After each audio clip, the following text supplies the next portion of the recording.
നന്ദേശ്വരി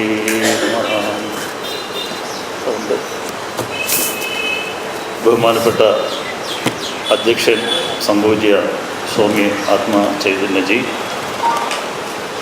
ഇന്നിവിടെ നമ്മൾ ധർമ്മ സന്ദേശയാത്രയുടെ നേതൃത്വം കൊടുക്കുന്ന സംഭവിച്ച ചിദാനന്ദപുരി സ്വാമി മഹാരാജ്, മറ്റ് സന്യാസി ശ്രേഷ്ഠന്മാരെ, ഗുരുജനങ്ങളെ, കണ്ണൂരിലെ പ്രബുദ്ധരായ സനാതനധർമ്മ വിശ്വാസികളെ. അപ്പോൾ നമ്മുടെ ഈ യാത്രയുടെ ഉദ്ദേശം ഒരു ആമുഖ ഭാഷണമായിട്ട് എന്നെ ഏൽപ്പിച്ച ദൗത്യം എന്നത്, കണ്ണൂർ എന്ന് പറയുന്നത് കണ്ണൻ്റെ ഊരാണ്, കണ്ണ മഹർഷിയുടെ തപസ്സിൻ്റെ നാടാണ്, കണ്ണ മഹർഷിയുടെ പാഠശാല ഉണ്ടായിരുന്ന കണ്ണോത്തുംചാലുള്ള സ്ഥലമാണ്, കടലായ കൃഷ്ണൻ്റെ നാടാണ്, പറശ്ശിനി മുത്തപ്പൻ്റെ നാടാണ്, വീരപഴശ്ശിയുടെ തൃപ്പാദങ്ങളും വീര ഇതിഹാസങ്ങളും നിറഞ്ഞ മണ്ണാണ്. അങ്ങനെ പറഞ്ഞാൽ ഒടുങ്ങാത്ത ഇതിഹാസങ്ങൾ ഉറഞ്ഞിരിക്കുന്ന ഒരു വീരഭൂമിയാണ് കണ്ണൂർ എന്ന് പറയുന്നത്. ആ പരാക്രമവും വീര്യവും ഇന്നും കാത്തുസൂക്ഷിക്കുന്ന ഒരു ജനതയാണ് കണ്ണൂരിലുള്ളത്. ഈ കണ്ണൂരിലേക്ക് ഈ ധർമ്മസന്ദേശ യാത്ര കടന്നു വരുമ്പോൾ ഞാൻ അമ്മ പറഞ്ഞ വാക്ക് ഓർക്കുകയാണ്. ഞങ്ങൾ ചിദാനന്ദപുരി സ്വാമിജിയുടെ നേതൃത്വത്തിൽ സന്യാസി സംഘം 2 പ്രാവശ്യമായിട്ട് മതാമൃതാനന്ദമയി മഠത്തിലെ അമ്മയുടെ തിരുസന്നിധിയിൽ അമ്മയുമായിട്ട് വിഷയം സംസാരിച്ചപ്പോൾ അമ്മ ആദ്യം പറഞ്ഞത്, മക്കളെ, അമ്മയ്ക്ക് വളരെ സന്തോഷമുണ്ട്. അമ്മയ്ക്ക് പഴയ പോലെ ഒന്നും ഓടി നടക്കാൻ കഴിഞ്ഞില്ലെങ്കിലും എൻ്റെ മക്കള് സന്യാസിമാർ, നിങ്ങൾ സമാജത്തിലേക്ക് ഇറങ്ങി പ്രവർത്തിക്കുന്നതിൽ അമ്മയ്ക്ക് അതിയായ സന്തോഷമുണ്ടെന്ന് അമ്മ പറയുകയുണ്ടായി. പിന്നീട് തുടർന്നിട്ടുള്ള ഈ അടുത്ത കാലത്ത് ഞങ്ങൾ കുറേ സമയം അമ്മയോട് ചെലവഴിച്ചു. എന്തായാലും അമ്മ തന്നെയാണ് ഈ ധർമ്മ സന്ദേശ യാത്രയുടെ മുഖ്യ രക്ഷാധികാരിയായിട്ട് ഉള്ളത്. സി രാധാകൃഷ്ണനാണ് പ്രശസ്ത എഴുത്തുകാരൻ, നമ്മുടെ ഇതിൻ്റെ സ്വാഗത സംഘത്തിൻ്റെ സംസ്ഥാന അധ്യക്ഷനാണ്. ചുരുക്കത്തിൽ നമ്മുടെ കേരളത്തിൽ എന്തുകൊണ്ടാണ് ഈ ധർമ്മ സന്ദേശ യാത്രയുടെ ഒരു പ്രസക്തി നമുക്കറിയാം. കേരളം ഏറ്റവും കൂടുതൽ പരീക്ഷിക്കപ്പെട്ടുകൊണ്ടിരിക്കുന്ന, രാഷ്ട്രീയമായിട്ടും സാംസ്കാരികമായിട്ടും ഒരുപാട് പരീക്ഷണ വിധേയമായിക്കൊണ്ടിരിക്കുന്ന ഹൈന്ദവ സമൂഹത്തെ സംബന്ധിച്ചിടത്തോളം ഒരു കാലഘട്ടത്തിലാണ് നമ്മൾ ജീവിക്കുന്നത്. ആ വിശ്വാസത്തെ സംബന്ധിച്ചായിക്കോട്ടെ, ആചാരങ്ങളെ സംബന്ധിച്ചായിക്കോട്ടെ, അവൻ്റെ ആ തനിമ നിലനിർത്താൻ വളരെ കഷ്ടപ്പെടുന്ന ഒരു ജനതയാണ് സനാതനധർമ്മ വിശ്വാസികൾ, ഹിന്ദു സമൂഹം. വിവിധ വിഷയങ്ങളാണ് അത്. കുടുംബങ്ങളുണ്ടാക്കുന്ന അന്തഃഛിദ്രമുണ്ട്. ഇന്ന് നമ്മൾ ആധുനികമായിട്ട് കാണുന്ന അമിതമായിട്ടുള്ള മദ്യത്തിൻ്റെയും മയക്കുമരുന്നിൻ്റെ ഉപയോഗമുണ്ട്. തകരുന്ന കുടുംബ ബന്ധങ്ങൾ. അതുപോലെ നമ്മുടെ കുടുംബങ്ങളിൽ അംഗസംഖ്യ കുറയുന്നു. വിദ്യാഭ്യാസപരമായിട്ട് നമ്മൾ വളരെ പിന്നോക്കം പോകുന്നു. അതുപോലെ തന്നെയാണ് രാഷ്ട്രീയമായിട്ടും നമുക്കൊരുപാട് സംഘടിതമായ ശക്തിയാകാൻ ഇനിയും ഒരുപാട് ദൂരം നമ്മൾ മുന്നോട്ട് പോകേണ്ടതാണ്. ചിന്മയൻ സ്വാമിജിയൊക്കെ പറഞ്ഞത്, നമ്മളോട് സനാതനധർമ്മത്തിലെ ആളുകൾ എന്തിനോട് ഒന്നിച്ച് നിൽക്കണം എന്ന് പറഞ്ഞത്, ഹിന്ദു വോട്ട് ബാങ്ക് എന്നൊരു സങ്കല്പം നമ്മുടെ മനസ്സുകളിലേക്ക് നിക്ഷേപിച്ചത് സംഭവിച്ച ചിന്മയാനന്ദ സ്വാമികളാണ്. അങ്ങനെ എത്രയും മഹാത്മാക്കൾ ഇവിടെ ഉണ്ടായിട്ടുള്ള എല്ലാ സാമൂഹ്യ മാറ്റങ്ങളും ഇവിടുത്തെ ആചാര്യന്മാരുണ്ടാക്കിയിട്ടുള്ളതാണ്, സന്യാസി ശ്രേഷ്ഠന്മാരുണ്ടാക്കിയിട്ടുള്ളതാണ്. ശ്രീനാരായണ ഗുരുദേവൻ, നമുക്കറിയാം, ശ്രീനാരായണ ഗുരുദേവൻ്റെ കർണാടകത്തിലെ വിശ്വവിഖ്യാതമായ പ്രതിഷ്ഠയാണ് കുദ്രോളി ഗോകർണനാഥ ക്ഷേത്രം. ഇന്ന് കർണാടകത്തിലെ ഏറ്റവും ഐശ്വര്യമുള്ള, ഏറ്റവും വലിയ ദസറ ആഘോഷിക്കുന്ന സ്ഥലമാണ്. അതിനെ കേന്ദ്രീകരിച്ചിട്ടാണ്, ഗുരുദേവൻ്റെ ക്ഷേത്രം കേന്ദ്രീകരിച്ചിട്ടാണ് മംഗലാപുരത്ത് ദസറ ആഘോഷം നടക്കുന്നത്. പണ്ടൊക്കെ കണ്ണൂർ ദസറ എന്ന് പറഞ്ഞാൽ വളരെ വിഖ്യാതമായിരുന്നു. ഇപ്പം എങ്ങനെയെന്ന് അറിയില്ല. അപ്പം എന്തായാലും ആ ഗുരുദേവൻ്റെ 2 ക്ഷേത്ര പ്രതിഷ്ഠകളുള്ള സ്ഥലമാണ്. സുന്ദരേശ്വര ക്ഷേത്രവും തലശ്ശേരി ജഗന്നാഥ ക്ഷേത്രവുമുള്ള ഒരു പവിത്ര ഭൂമിയാണ് കണ്ണൂർ. നമുക്കറിയാം, നമ്മുടെ ചരിത്രത്തിലേക്ക് നോക്കിക്കഴിഞ്ഞാൽ ഗുരുദേവൻ തൻ്റെ കണ്ണുനീര് കൊണ്ട് ഇവിടെ മഴ പെയ്ച്ച സ്ഥലമാണ്, അല്ലേ? ജഗന്നാഥ ക്ഷേത്രത്തിൽ എല്ലാ ജനങ്ങളെയും ഒന്നിച്ച് ക്ഷേത്രത്തിൽ കയറ്റണം എന്ന സങ്കല്പത്തോടു കൂടി ഗുരുദേവൻ പ്രതിഷ്ഠ കഴിഞ്ഞപ്പോൾ അന്നത്തെ കുറേ ആളുകളെങ്കിലും, കുറച്ച് ആഢ്യമനസ്സുള്ള ആളുകളെങ്കിലും അതിന് തടസ്സം നിന്നപ്പോൾ ഗുരുദേവൻ ചോദിച്ചല്ലോ, ഒരു വർഷം കഴിഞ്ഞാൽ നിങ്ങൾക്ക് കയറ്റാൻ കഴിയുമോ? സമ്മതിച്ചു. അപ്പോൾ തന്ത്രപരമായൊരു നീക്കമായിരുന്നു ഗുരുദേവൻ, തൻ്റെ തപസ്സിൻ്റെ ആ ശക്തി കാണിക്കാനുള്ള. കാരണം ഗുരുദേവൻ കുറച്ച് കഴിഞ്ഞ് നമ്മൾ അതിൻ്റെ സിനിമ വന്നപ്പോൾ ഞാൻ കൃത്യമായിട്ട് കണ്ടു. ഗുരുദേവൻ കണ്ണീര്, ആ ദുഃഖം കൊണ്ടായിരിക്കണം ആ കണ്ണീര് ഭൂമിയിൽ ഇറ്റിറ്റ് വീഴുന്നൊരു രംഗം ആ ഗുരുദേവൻ്റെ സിനിമയിലുണ്ട്. പെട്ടെന്ന് അമൃത വർഷം പിഴിയുകയാണ്. ഈ വർഷം കഴിഞ്ഞിട്ട് ഗുരുദേവൻ ചോദിച്ചില്ല, ഇനി നിങ്ങൾ കയറ്റാമോ? ഇങ്ങനെയുള്ള തപസ്സുകൾ ഉഴുതുമറിച്ച ഭൂമിയാണ് അഭേദൻ സ്വാമികളുണ്ട്. ഇത്രയും ആളുകൾ ഇവിടെ കാണുന്ന എല്ലാ സാമൂഹ്യ പരിവർത്തനങ്ങൾക്കും ഇത് ഞാൻ ഒരിക്കൽ ഓർക്കുകയാണ്. ഒരിക്കൽ കുമ്മനം രാജശേഖരൻ ചേട്ടൻ ഞങ്ങളെ വള്ളിക്കാവിൽ വെച്ച് കാണുമ്പോൾ എന്നോട് ചോദിച്ചു, സ്വാമി എവിടെ പോയി? കണ്ണൂരിലാണ്. ശരി, ഇപ്പോഴല്ലേ, കുറേ വർഷങ്ങൾക്ക് മുമ്പുള്ള ചരിത്രം.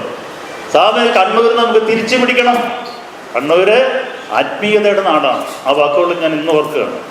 നമ്മൾ കൂട്ടായ ഒരു പരിശ്രമം ഉണ്ടെങ്കിൽ നമ്മുടെ ആ പഴയ കേരള തനിമയിലേക്കൊന്ന് പോകുന്ന പോലെ ഈ നാടിൻ്റെ പൈതൃകത്തെ തിരിച്ചു പിടിക്കാനുള്ള ശക്തമായൊരു തീരുമാനവും പ്രതിജ്ഞയും പ്രവർത്തനവും നമ്മുടെ ഓരോ ആളുകളുടെയും ഭാഗത്തു നിന്ന് ഉണ്ടാവും എന്നുള്ള കാര്യത്തിൽ ഉണ്ട് എന്നുള്ള കാര്യത്തിൽ സംശയമില്ല. ഇപ്പോൾ ഞാൻ സന്യാസിമാർക്കെതിരെ ഒരു സമയത്ത് വളരെയധികം ബുദ്ധിമുട്ടുകൾ അനുഭവിച്ചാണ് ആത്മാനന്ദസ്വാമിയൊക്കെ. ആശ്രമത്തിലേക്ക് അറിയാമല്ലോ, കണ്ണൂരിലുള്ളവർക്ക് അറിയാം. വിനോദ് സ്വാമിയുണ്ട്. ഇവരെല്ലാം ചെറുത്ത് നിന്നുകൊണ്ടാണ് എല്ലാ ആധ്യാത്മിക പ്രസ്ഥാനങ്ങളും അപ്പോൾ പോയിട്ടുള്ളത്. അപ്പോൾ ഈ സന്ദേശയാത്ര എന്ന് പറയുന്നത് നേരത്തെ പറഞ്ഞ പോലെ നമ്മുടെ കുടുംബങ്ങളിലെ ആ അന്തഛിദ്രവും ആ ബുദ്ധിമുട്ടുകളും നാം നേരിടുന്ന പ്രശ്നങ്ങൾ, നമ്മൾ സാമ്പത്തികമായിട്ട് വളരെയധികം പാപ്പരായിക്കൊണ്ടിരിക്കുകയാണ്. ഇന്നലെ കാസർഗോഡ് നടന്ന ചർച്ചയിൽ ചിദാനന്ദപുരി സ്വാമിജിയോട് ഒരാൾ ചോദിച്ചു, സ്വാമിജി, നമ്മളെല്ലാം അമ്പലത്തിൽ പോകുന്ന നമ്മുടെ ആളുകൾ, പക്ഷെ നമ്മൾ വാങ്ങിക്കുന്ന മുഴുവൻ മറ്റ് അന്യമതസ്ഥരുണ്ടാക്കുന്ന കൃത്രിമം കലർന്ന അമ്പലങ്ങളിൽ കൊണ്ട് വിളക്കായിക്കോട്ടെ, എണ്ണയായിക്കോട്ടെ, ചന്ദനത്തിരി ആയിക്കോട്ടെ, എന്തുകൊണ്ട് നമുക്ക് ആ രംഗത്തേക്ക് മുന്നേറാൻ കഴിയുന്നില്ല? എത്രയോ കോടി രൂപയുടെ ബിസിനസ് നടക്കുന്നത്. അപ്പം അതുപോലെയുള്ള കാര്യങ്ങളിലേക്ക് ഹിന്ദു സമൂഹം മുന്നേറേണ്ടതായിട്ടുണ്ട്. സ്വാമിജി പ്രത്യേകം പറയും, നമ്മുടെ കാലത്തിന് അനുസൃതമായിട്ട് നമുക്ക് ചെറുത്ത് നിൽക്കാൻ, അല്ലെങ്കിൽ നമ്മുടെ ചരിത്രബോധത്തെ പറ്റി ശരിയായ ബോധമില്ലെങ്കിൽ നമുക്ക് ഇന്നത്തെ കാലത്ത് പിടിച്ചു നിൽക്കാൻ കഴിയില്ല. വലിയ സാങ്കേതിക വിദ്യയുടെ മുന്നേറ്റം ഉണ്ടെങ്കിലും നമ്മുടെ കുടുംബങ്ങളിലൊക്കെ വളരെയധികം ബുദ്ധിമുട്ടുകളും മാനസിക പ്രയാസങ്ങളും, അതുപോലെ നമ്മുടെ മക്കളൊക്കെ പലപ്പോഴും പുറത്ത് പഠിക്കാൻ പോയി കഴിഞ്ഞാൽ പെൺകുട്ടികളായിക്കോട്ടെ സുരക്ഷിതരല്ല. ഒരു ദിവസം നമ്മുടെ മാധവിക്കുട്ടി പ്രശസ്ത എഴുത്തുകാരി പറയേണ്ടതായിട്ട് ഞാനതിനെ ന്യായീകരിക്കുകയല്ല. അവർ പറഞ്ഞ്, ഞാൻ ഈ പർദ്ദ ഇടുന്ന എന്തിനാന്ന് ചോദിച്ചപ്പോൾ അതൊരു സുരക്ഷയാണ് സ്വാമി എന്നാണ്. കാരണം എന്നെ ഇത് ഇട്ട് പോകാൻ എന്നെ ആരും ഉപദ്രവിക്കില്ല. ഞാൻ അന്ന് അത് അങ്ങനെ ഒരു ധാരണ അവർക്കുണ്ടായിരുന്നു. അപ്പോൾ എന്തോ നമ്മുടെ ഹിന്ദു സമൂഹത്തിലെ ഓരോ നമ്മുടെ മക്കൾക്കും സുരക്ഷിതരായിട്ട് ജീവിക്കാൻ കഴിയണം. നമ്മൾ വിദ്യാഭ്യാസം കൊണ്ട് പുരോഗമിക്കണം, വ്യവസായം കൊണ്ട്. ഗുരുദേവൻ കൃത്യമായ നിർദ്ദേശം ഇല്ലേ, ശിവഗിരി തീർത്ഥാടനത്തിൻ്റെ മുഖ്യമായ ഉദ്ദേശം എന്താ? ആത്മീയം മാത്രമല്ല, ഭൗതികമായിട്ട് കൂടി നമ്മൾ വളരണം. അതുപോലെ തന്നെ ഇന്ന് നമ്മൾ നേരിടുന്ന പ്രശ്നങ്ങൾ, നമ്മുടെ കുടുംബങ്ങളിൽ അംഗസംഖ്യ കുറയുന്നു, കുട്ടികളധികം ചില കല്യാണം തന്നെ കേട്ടാൽ നിൽക്കുന്ന രീതിയിലേക്കാണ് പോകുന്നത്. നമ്മുടെ സ്വത്തുകൾ അന്യാധീനപ്പെട്ടു പോകുന്നു. അതുപോലെ നമ്മൾ വ്യാവസായികമായിട്ട്, ഇപ്പോൾ ഞാനിപ്പോൾ വയനാട് പ്രവർത്തിക്കുമ്പോൾ വലിയൊരു തോതിലുള്ള അധിനിവേശമാണ് അവിടെ നടക്കുന്നത്. ഒരുപക്ഷെ മലപ്പുറത്താണ് ഒരു സമയത്തെങ്കിൽ, ഇന്ന് വയനാട് മിക്കവാറും അവരുടെ കയ്യിലായിരുന്നു. നമ്മൾ ആരും കുറ്റം പറയുന്നില്ല, അത് കുറ്റം നമ്മുടെ തന്നെയാണ്.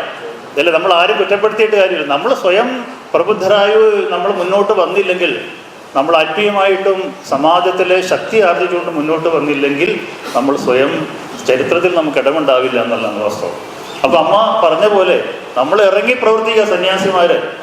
സന്യാസിമാരുടെ പ്രവർത്തനം ഇല്ലാത്തത് കൊണ്ടല്ല, സന്യാസിമാരെ സമാജം വിശ്വാസത്തിലെടുത്തുകൊണ്ട് അവരെ എല്ലാവരും സ്വീകരിച്ചുകൊണ്ട് അവർ വാക്കുകൾ കേൾക്കാൻ തയ്യാറാകണം. സാമൂഹ്യ മാധ്യമങ്ങളുടെ കാലത്ത് നമ്മൾ ജീവിക്കുന്നത്. സാമൂഹ്യ മാധ്യമങ്ങളിൽ കൂടി നമുക്ക് ഒരുപാട് നമ്മുടെ സനാതന ധർമ്മത്തിൻ്റെ ജ്ഞാനം നമുക്ക് ലഭിക്കുന്നുണ്ട്. അത് മാത്രം പോരാ, ആ ഗുരുക്കന്മാരുമായിട്ടുള്ള നേരിട്ട് ബന്ധവും അവരിൽ നിന്നുള്ള കൃത്യമായിട്ടുള്ള ഉപദേശങ്ങളും കൊണ്ട് നമുക്ക് സമാജത്തെ മുന്നോട്ട് നയിക്കാനുള്ളൊരു ബാധ്യത, അതിന് നേതൃത്വം കൊടുക്കാനുള്ള ബാധ്യത സന്യാസിമാർക്കുണ്ട്. അപ്പോൾ നമുക്ക് തീർച്ചയായിട്ടും ഈ ധർമ്മ സന്ദേശയാത്രയുടെ ലക്ഷ്യം കേരള തന്മയിലേക്കാണ് എങ്കിൽ ഇപ്പോൾ കഴിഞ്ഞ ദിവസം തെറ്റിദ്ധരിക്കപ്പെടുത്തൽ മാധ്യമങ്ങളിൽ വന്ന് നമ്മുടെ സമാജം സ്വാമി പറയുന്നത് വീണ്ടും പഴയ രീതിയിലേക്ക് പോകാൻ വേണ്ടിയാണ്. അങ്ങനെയല്ല. ഒരു കാലത്തിനനുസൃതമായിട്ട് ഹിന്ദു സമൂഹം ഉയർന്നില്ലെങ്കിൽ നമ്മൾ നേരിടുന്ന പ്രതിസന്ധികൾ വളരെ കൃത്യമായിട്ട് മറ്റ് സെമിറ്റിക് മതങ്ങൾ കാര്യങ്ങൾ കൊണ്ടുപോകുമ്പോൾ നമ്മൾ പൂർണ്ണമായിട്ടും അജ്ഞരായിട്ട് ജീവിക്കുകയാണ്. അവനവൻ്റെ കാര്യം മാത്രം നോക്കുന്ന രീതി പല ഭാഗത്തുമുണ്ട്. അപ്പോൾ നമ്മൾ സമാജത്തിന് വേണ്ടി ജീവിക്കുന്നവരായിട്ട് മാറണം. ഹിന്ദു സനാതനധർമ്മം നിലനിൽക്കേണ്ടതും ആശ്രമങ്ങളായിക്കോട്ടെ, സന്യാസമഠങ്ങളായിക്കോട്ടെ, നമ്മുടെ ധർമ്മസ്ഥാപനങ്ങളായിക്കോട്ടെ, നമ്മുടെ സമാജ പ്രവർത്തകരായിട്ട് ഇത് മുന്നോട്ട് പോകാനുള്ള ഒരു ശക്തി, കരുതൽ നമ്മുടെ സമാജത്തിൽ എല്ലാവർക്കും വരണം, നമ്മുടെ വരുന്ന തലമുറയിലും ഉണ്ടാകണം. ഇതിൻ്റെ ഒരു ബോധം ഉണ്ടാക്കിയെടുക്കുക എന്നുള്ളതാണ്. ഈ ഒരു അവയർനെസ് സമാജത്തിലേക്ക് പകർന്നു കൊടുക്കാൻ വേണ്ടിയിട്ടാണ് സംപൂജ്യ ചിദാനന്ദപുരി സ്വാമിജിയുടെ നേതൃത്വത്തിലുള്ള സന്യാസിമാരുടെ ഈ സംഘം ഇന്നലെ കാസർഗോഡ് നിന്ന് പുറപ്പെട്ടുള്ളത്. ഒരുപക്ഷെ നേരത്തെ ഇവിടെ സസ്യരൂപൻ സ്വാമി പറയുന്നുണ്ടെങ്കിൽ 41 ദിവസത്തെ പ്രോഗ്രാം ആയിരുന്നു ഈ ധർമ്മ സന്ദേശ യാത്രയെപ്പറ്റി നേരത്തെ പ്ലാൻ ചെയ്തിരിക്കുക. കാരണം 3 വർഷങ്ങളായിട്ട് ഇതിൻ്റെ ചർച്ച നടക്കുന്നതാണ്. നമ്മുടെ സമാജം സന്യാസിമാരെ സ്വീകരിക്കാൻ പ്രാപ്തമായോ എന്നൊരു സന്ദേഹം ഉണ്ടായിരുന്നു. കാരണം ഉത്തരേന്ത്യയിലെ പോലെയല്ല, നമ്മുടെ സമാജത്തിലെ സന്യാസിമാർക്ക് എത്രത്തോളം ആദരവുണ്ട് സമൂഹം ആ രീതിയിൽ സ്വീകരിക്കുമോ എന്നൊരു സംശയം നിലനിൽക്കുന്നതുകൊണ്ട് അതിന് ചർച്ചകൾ നീണ്ടുപോയി. പിന്നീട് ഈ സമയത്ത് അത് കൃത്യമായിട്ട് അത് സാക്ഷാത്കരിക്കപ്പെട്ടിരിക്കുകയാണ്. കേരളത്തിലൊരു മാറ്റം ഉണ്ടാവണം. അത് രാഷ്ട്രീയമായിക്കോട്ടെ, സാംസ്കാരികമായിക്കോട്ടെ, എല്ലാവിധ അധിനിവേശങ്ങളെ ചെറുക്കാൻ രാഷ്ട്രീയമായിട്ട് ശക്തി പ്രാപിച്ചുകൊണ്ട് ഹിന്ദു കുടുംബങ്ങളെ ശക്തിപ്പെടുത്തിക്കൊണ്ട് നമ്മുടെ കുടുംബങ്ങളിൽ ആത്മീയത വളരണം. ഇത് വളരെ പ്രധാനപ്പെട്ട ഒരു കാര്യമാണ്. നമ്മൾ അമ്പലത്തിൽ പോകുന്നു, വഴിപാട് കഴിക്കുന്നു, ഇത് മാത്രം കൊണ്ടായില്ല. ക്ഷേത്രങ്ങൾ എത്രയോ, ദേവസ്വം ബോർഡ് തന്നെ എത്രയോ ക്ഷേത്രങ്ങളുടെ എത്രയോ സ്ഥലം അന്യാധീനപ്പെട്ടു പോയിരിക്കും. നമ്മൾ ആർക്കെങ്കിലും ദേവസ്വം ബോർഡ് താല്പര്യമുണ്ടോ? അതുപോലെ നമ്മുടെ ആഘോഷങ്ങൾക്കെതിരെ നടക്കുന്ന കടന്നാക്രമണങ്ങൾ. ഈ അടുത്ത കാലത്താണല്ലോ നമ്മുടെ കണ്ണൂരിൽ തന്നെ ചിറ്റാരിപ്പറമ്പിലെ ശ്രീകൃഷ്ണ ജയന്തി വേഷം കെട്ടിയ കുഞ്ഞുങ്ങൾക്കെതിരെ പോയി ആക്രമണം ഉണ്ടായി. അത് ചില സ്ഥലങ്ങളിൽ ഉണ്ടായിട്ടുണ്ട്. അതുപോലെ ഗണേശ യാത്ര. പക്ഷെ മാറ്റം നമ്മളുടെ കൃത്യമായിട്ട് കാണുന്ന ഒരാളാണ്. കാരണം ഞാൻ ഈ അടുത്ത കാലത്ത് തോലമ്പറ എന്ന് പറഞ്ഞ സ്ഥലത്ത് കൂടി യാത്ര ചെയ്യുകയുണ്ടായി ഒരു പ്രോഗ്രാമിന് പോകുന്ന സമയത്ത്. ഒരുപക്ഷെ കുറേ വർഷങ്ങൾക്ക് മുമ്പ് തോലമ്പറയിൽ അമ്മയുടെ ആശ്രമം ഉണ്ടായിരുന്നു. ആ ആശ്രമത്തിന് ശ്രീകൃഷ്ണ ജയന്തിയുടെ ശോഭായാത്ര പുറപ്പെട്ടു എന്നുള്ള ഒറ്റ കാരണം കൊണ്ട് അന്ന് രാത്രി ബോംബെറിഞ്ഞ സ്ഥലമാണ്, പടക്കം എറിഞ്ഞ സ്ഥലം. ബോംബെന്ന് പറയാൻ പറ്റില്ല. അപ്പം അങ്ങനെ ഒരു സ്ഥലത്ത് ഞാൻ ഈ അടുത്ത കാലത്ത് പോകുമ്പോൾ വളരെയധികം വികസനം. അവിടെ ഗണേശോത്സവത്തിന് വേണ്ടിയിട്ട് ഗംഭീരമായിട്ട് കാവിക്കുടികളൊക്കെ അണിഞ്ഞൊരുങ്ങി ആ നാടിൻ്റെ സ്വഭാവം തന്നെ മാറിയിരിക്കുന്നു. അപ്പോൾ കാലം വരുന്നൊരു മാറ്റമുണ്ട്. ഈ മാറ്റത്തെ നമുക്ക് ശക്തിപ്പെടുത്തണം, നമ്മുടെ ചെറുപ്പക്കാരിലേക്ക് വരണം. പലപ്പോഴും പറയാറുണ്ട്, നമ്മൾ എന്തുകൊണ്ടാണ് ഇങ്ങനെയുള്ള സ്ഥലങ്ങളിലേക്ക് ചെറുപ്പക്കാർ കുറഞ്ഞു പോകുന്നത്. നമ്മുടെ കുട്ടികളൊക്കെ കൊണ്ടുവരണം. നമ്മൾ അച്ഛനമ്മയും വന്നാൽ പോലെ പ്രായമാർഗമുള്ളതിൽ ആധ്യാത്മികതയും സാമൂഹ്യ പ്രതിബദ്ധതയും എന്ന് പറയുന്നത് നമ്മുടെ മക്കളിലേക്ക് തന്നെ ഈ ശാസ്ത്രത്തിൻ്റെ അറിവിനെ പറഞ്ഞു കൊടുക്കണം. ധർമ്മത്തെ പറ്റിയുള്ള മഹത്വം പറഞ്ഞു കൊടുക്കണം. അതിനാണ് ആചാര്യന്മാർ ഇവിടെ വന്നിട്ടുള്ളതും ഈ യാത്ര തുടരുന്നതും. മിക്കവാറും നമ്മുടെ 14 ജില്ലകളിൽ കൂടി കടന്നു പോകുമ്പോൾ തീർച്ചയായിട്ടും നമ്മൾ പ്രതീക്ഷിക്കുന്നതിനപ്പുറം വലിയൊരു മാറ്റം കേരളത്തിലുണ്ടാവും. ഹിന്ദു സമാജത്തിൽ 41 ദിവസം പരിപാടിയാണെങ്കിൽ നമ്മളെല്ലാ ഗ്രാമാന്തരങ്ങളിലും വലിയ വലിയ സത്സംഗങ്ങളും പരിപാടികളും നടത്തി ഗൃഹസമ്പർക്കങ്ങളും നടത്തണം എന്നൊരു ആശയം ഉണ്ടായിരുന്നെങ്കിലും വേറെ സാങ്കേതിക തടസ്സങ്ങളെ കൊണ്ട് 14 ദിവസത്തിലേക്ക് ചുരുക്കുകയായിരുന്നു. എന്നാലും ഒരു ദിവസം ഒരു ജില്ലയിൽ നമുക്ക് ലഭിക്കുന്നുണ്ട്. ഇവിടെ നടക്കുന്ന ചർച്ചകൾ ക്രിയാത്മകമായിട്ട് ഇന്ന് വിശിഷ്ട അതിഥികളെ പലരും നമ്മൾ ക്ഷണിച്ചിട്ടുണ്ട്. ഒരുപക്ഷെ നമ്മുടെ സമാജ പ്രവർത്തനത്തിൽ നിൽക്കാത്ത ആളുകളെ കൂടി നമ്മൾ ഇതുപോലെ മീറ്റിങ്ങുകളിലേക്ക് കൊണ്ടുവരാൻ ശ്രമിക്കേണ്ടതായിരുന്നു എന്ന് കൂടി പറയുകയാണ്. കാരണം അവരും കൂടി ഇത് കേൾക്കേണ്ട വിഷയമാണ്. നമ്മൾ സ്ഥിരം കേൾക്കുന്ന കാര്യങ്ങളാണ്. ഇത് കേൾക്കേണ്ടവരായിട്ടുള്ള ആളുകളുണ്ട്. അവരെ സമാജത്തിൻ്റെ, നമ്മുടെ ഈ സനാതന ധർമ്മത്തിൻ്റെ ഈ മുഖ്യധാരയിലേക്ക് കൊണ്ടുവരാനുള്ള പരിശ്രമം കൂടി നമുക്കുണ്ടാവണം. അതുകൊണ്ട് ഈ കണ്ണൂരിലെ ഈ സംഗമം എന്ന് പറയുന്നത്, ഇതിൻ്റെ ഒരു ആശയം എന്ന് പറയുന്നത് നമ്മുടെ കുടുംബങ്ങളിലെ സനാതന ധർമ്മത്തിൻ്റെ ശരിയായിട്ടുള്ള ധാർമ്മിക ബോധത്തിലേക്ക് ജനങ്ങളെ കൊണ്ടുവരിക. അതുപോലെ നമ്മുടെയൊക്കെ മക്കളാണ് ഏറ്റവും കൂടുതൽ ബാംഗ്ലൂർ പഠിക്കാൻ പോകുമ്പോഴും മംഗലാപുരത്തായിക്കോട്ടെ വേറെ എവിടെ പഠിക്കാൻ ഈ തെറ്റായ രീതിയിലേക്ക് പോകുന്നത്. തെറ്റായ രീതിയിൽ എന്ന് പറയുമ്പോൾ മിക്കവാറും മയക്കുമരുന്നുകളിൽ ഈ അടുത്ത ദിവസം ഒരു മുസ്ലിം സ്ത്രീയെ അറസ്റ്റ് ചെയ്യുകയുണ്ടായി. അവരുടെ സ്ഥിരം ജോലി എന്താണ്, ഞാൻ പേരിൽ പറയുന്നില്ല, എനിക്ക് ജില്ല ഓർമ്മ വരുന്നില്ല. സ്ഥിരം ലക്ഷം പെരുമ്പാവൂരാണ്. എത്രയോ 40 ലക്ഷം രൂപയുടെ ബിസിനസ്സാണ് ഒരു മാസം നടത്തുന്നത്. 10 ലക്ഷം രൂപയുടെ കറണ്ട് റെഡി ക്യാഷ് നോട്ട് ഇടുന്ന യന്ത്രത്തോടു കൂടിയാണ് അവർ മയക്കുമരുന്ന് കച്ചവടം നടത്തുന്നത് പെരുമ്പാവൂർ. അപ്പം ഇങ്ങനെയുള്ള ഒരു വലിയൊരു വിപത്ത് നമ്മുടെ കുട്ടികൾ പോലും ഈ മയക്കുമരുന്നിന് അടിമയാകുന്ന വ്യത്യസ്തമായ ടെക്നിക്കുകൾ ഉപയോഗിക്കുന്നുണ്ട്. നമ്മുടെ കുട്ടികൾക്ക് എന്നറിയില്ല, നമ്മുടെ മതം എന്താണെന്ന് അറിയില്ല, നമ്മുടെ സംസ്കാരം എന്താണെന്ന് അറിയില്ല. ഇങ്ങനെ നമ്മൾ മുന്നോട്ട് പോയിട്ട് കാര്യമില്ല. നമ്മൾ തന്നെയാണ്, നമ്മൾ ആരെയും നമ്മൾ അവരെ പ്രതിഷേധിച്ചിട്ടോ അവർ കുറ്റം പറഞ്ഞിട്ടോ നമ്മൾ സ്വയം ശക്തി ആർജിക്കുക. നമ്മളെ തന്നെ മനസ്സിലാക്കാൻ കഴിഞ്ഞാൽ ഇതിനിപ്പുറം ശക്തി നമുക്കില്ല. അത് നമ്മുടെ വരുന്ന തലമുറയിലേക്ക് ഉണ്ടായി കൊടുക്കണം. അതിന് ഈ സന്യാസിമാരുടെ ധർമ്മ സന്ദേശ യാത്ര, സന്യാസിമാരുടെ വാക്കുകളും സന്യാസിമാരായിട്ടുള്ള നിങ്ങളുടെ സംസർഗവും എല്ലാം പ്രയോജനപ്പെടും എന്നാണ് വിചാരിക്കുന്നത്. ശരിക്കും പറഞ്ഞാൽ മാർഗദർശക മണ്ഡലത്തിൻ്റെ ഈ ഒരു സംഘടനാ ശക്തിയുടെ ഒരു വിരാട് രൂപത്തിലേക്ക്, ഒരു അവതാര ദൗത്യത്തിലേക്ക് ഈ ധർമ്മ സന്ദേശ യാത്രയിലൂടെ കടന്നു വരികയാണ്. ഇത് വലിയൊരു മാറ്റത്തിന് കളമൊരുക്കുമെന്ന് സംശയമില്ല. അതിന് കണ്ണൂരിലെ പ്രബുദ്ധരായ ആളുകളെ പലരെ എനിക്ക് മുഖപരിചയമുള്ള ആളുകളാണ്. എല്ലാവരുടെയും ഈ സാന്നിധ്യം തന്നെ പ്രചോദനമാണ്. ഈ സന്ദേശം നമുക്ക് വൈകിട്ട് നടക്കുന്ന സമ്മേളനത്തിൽ വലിയ ഒരു രീതിയിലുള്ള പൊതുസമ്മേളനമായിട്ട് മാറ്റാൻ കൂടി കഴിയട്ടെ എന്ന് പ്രാർത്ഥിക്കുകയാണ്. ആചാര്യന്മാരുടെ വാക്കുകൾക്ക് കാതോർക്കാം. നമുക്ക് സംഘടിച്ച് മുന്നേറാം. ഗുരുദേവൻ പറഞ്ഞു, സംഘടന കൊണ്ട് ശക്തരാവും അല്ലേ? സംഘടന കൊണ്ട് നമുക്ക് ഈ ആധുനിക കാലത്ത് മുന്നോട്ട് പോകാൻ സംഘടന നമുക്കുണ്ട്, ഒരുപാട് സംഘടനകളുണ്ട്. പക്ഷേ ലക്ഷ്യം ഒന്നായിരിക്കണം, ഈ സനാതന ധർമ്മത്തിൻ്റെ പുനഃപ്രതിഷ്ഠ. ഇത് നമുക്ക് എന്താണ് നേരത്തെ പറഞ്ഞ പോലെ ഇതിനെ തിരിച്ചു പിടിക്കണം. നമുക്ക് അതിനുള്ള കഴിവുള്ള ആളുകളാണ് നമ്മളെല്ലാം, അതിനുള്ള ശക്തിയുള്ള ആളുകളാണ് നമ്മളെല്ലാം. അപ്പോൾ നമുക്ക് ഉപാസനയും ഗുരുക്കന്മാരുടെ കൃപ, ആചാര്യന്മാരുടെ കൃപ പറയാറില്ലേ, അതിൽ പഞ്ചമഹായജ്ഞങ്ങൾ, ഇതൊക്കെ നമ്മുടെ അനുഷ്ഠിക്കേണ്ട കാര്യങ്ങളാണ്. അത് വേറെ വിഷയമാണ്. അപ്പം ഇതെല്ലാം നമ്മളെടുക്കുന്ന ആ കൃപ നമ്മുടെ ഭൗതിക ജീവിതത്തിനും, ഭൗതികം മാത്രം ചിന്തിക്കരുത്, ഭൗതികവും വേണം. ഇതാനന്ദ സ്വാമി ഇന്നലെ പറയുണ്ടായി, ഭൗതികമില്ലാതെ നമ്മൾ ആത്മീയം മാത്രം, തപസ്സും ധ്യാനവും മാത്രം കൊണ്ടായില്ല. ഭൗതികമായ സമ്പത്തും ധനവും നമുക്ക് ആവശ്യമാണ്. അപ്പം അതിനുള്ള ക്രിയാത്മകമായിട്ടുള്ള ചിന്ത ഉണ്ടാക്കാൻ വേണ്ടിയിട്ടുള്ള ഒരു ഭൗതിക തലത്തിലുള്ള ഒരു കൂട്ടായ്മയാണ് നമ്മുടെ രാവിലെ ഉള്ള നേതൃത്വ സംഗമം എന്ന് പറയുന്നത്. ഇവിടെ എത്തിച്ചേർന്ന എല്ലാവർക്കും എൻ്റെ വിനീത പ്രണാമങ്ങൾ. എല്ലാ ആചാര്യന്മാരുടെയും ഗുരുക്കന്മാരുടെയും അനുഗ്രഹം ഉണ്ടാവട്ടെ. നമ്മുടെ പ്രയത്നിച്ചാൽ പ്രകൃതിയാണ് ഈശ്വരൻ. നമ്മൾ പ്രയത്നിക്കാൻ തയ്യാറാണ്, കൃപ നമ്മളിലേക്ക് വരും. ആ കൃപയെ നമ്മൾ സ്വീകരിക്കാൻ തയ്യാറായാൽ മാത്രം മതി. നമ്മുടെ ആ ഒരു സങ്കല്പം നമ്മളിടുക. അപ്പോൾ അതിന് കഴിയട്ടെ എന്ന് പ്രാർത്ഥിക്കുന്നു. നന്ദി, നമസ്കാരം.